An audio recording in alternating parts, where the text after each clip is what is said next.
The second script really soars. I think there's just a lot more action due to the circumstance that's really real, that's written.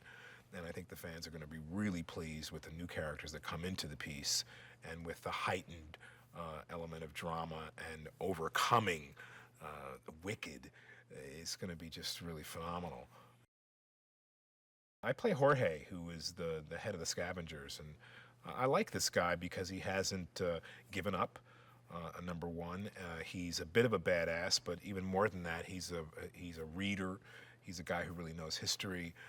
He's a guy who has decided to create a world for himself and the folks who follow him, without being part of the bad wicked, and without being someone who he refuses to be on the run. So he creates a haven for himself by doing some things that could be looked at as reprehensible. You know, people who are getting ready to change, the scavengers who are infected are going to change. He chains them up and uses them as his security, which is very smart.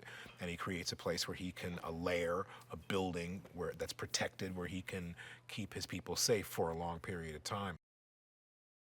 I love being on the set with these young people because they're not trying to live up to anything that they've done before.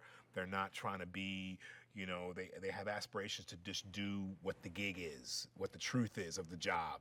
So you get actors who come in who are, you know, their reputation precedes them, and they come in and try to act.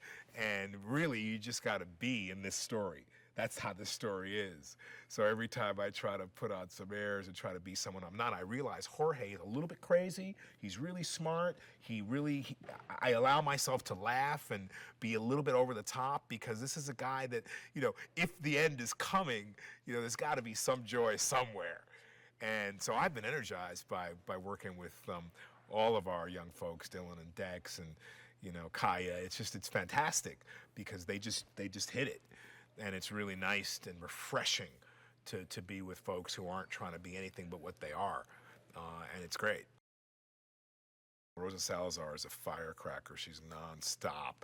And I loved it when Wes told me that he cast her and that he was, you know, taking a chance on this young actress. She comes from her gut.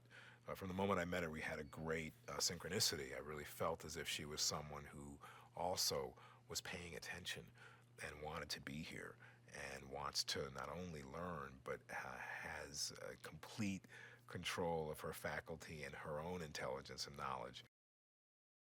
Wes sees the film. He's not attached to just what he sees. He's able to allow his vision to morph and change, but he sees the reality of what the frame and what he wants to see and what he wants to believe. And I think that makes for a really incredible director.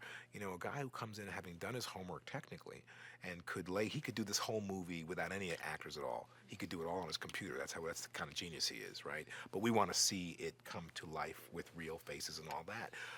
But he is really malleable in regard to listening to his actors to help them find the reality of the character. And for an actor, that's where we begin. And then everything else is cake.